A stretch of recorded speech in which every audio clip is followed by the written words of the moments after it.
Welcome. In this video I'm going to show you how you can obtain the Rank Biserial Correlation coefficient using Microsoft Excel and my stikpetE add-in. This video will simply focus on how to obtain the measure, not so much if you should or how to exactly interpret it. My stikpetE add-in is available at my GitHub account. Once you downloaded the file, you can open Excel, go for File, Options, Add-ins, and Go, and then you can browse to the file and it should install. Of course, use at your own risk. Now, to show you how to get the Rank Biserial Correlation coefficient for independent samples, I need some example data. I have in column A, I have some genders that students chose, between male and female they only selected, and an ordinal variable in column B with a mixed number of activities ranging from far too little to far too much. Now, the function requires those categories and the ordinal fields, but do not specify an entire column, but really specify the specific range starting from the first row and ending at the last row. Once you've done that, you can specify also categories. If there are more than two, then you can specify which two, otherwise it will simply use the first two it finds. Then there's levels. I'm going to be using that one because I have non-numbers, so it needs to know what the proper order is. And there are two versions of this Rank Biserial. There's the original from Curiton, but quite often actually Glass is used.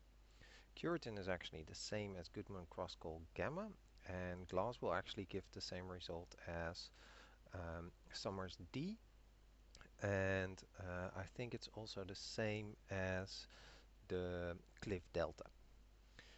Now we simply feed the function which is R rank biserial is independent samples, the categories, a semicolon, that's in my system, but in your system perhaps it's separated by commas, the parameters, so you might need to use commas.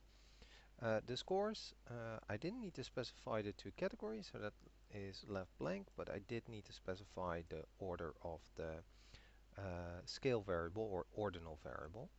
And if we wanted the Glass version, then we simply add Glass and then we get that one. Now, to get some rules of thumb, those actually exist for these. It depends, of course, on which version you're using. But there's the TH, short for thumb rules, rank biserial function. It takes as input the rank biserial, so one of these two. It does need to know which version you're using, so either Curiton or Glass. The qualification that you like to use, depending on which one of these two you use, you can either use any of the ones listed here. Most of these will simply be a reference from either the rules of thumb for Goodman cross-call gamma, Summers D, or what was the other one? The Cliff delta.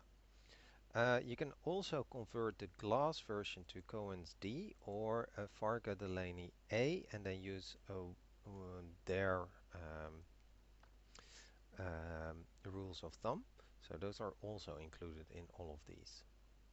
Alright, so how to use that? Well, simply feed it the rank biserial and specify which version, in this case the Curiton, and that's then apparently very strong in this case according to Blaikie 2003 page 100. If you use the Glass version, then we get also a large one according to Metsamuronen. Or if you use a conversion, here I'm converting the Glass version to Cohen's D, and then it's medium according to Savilovsky. Alright, and that's it. I hope this video was helpful and thank you for watching.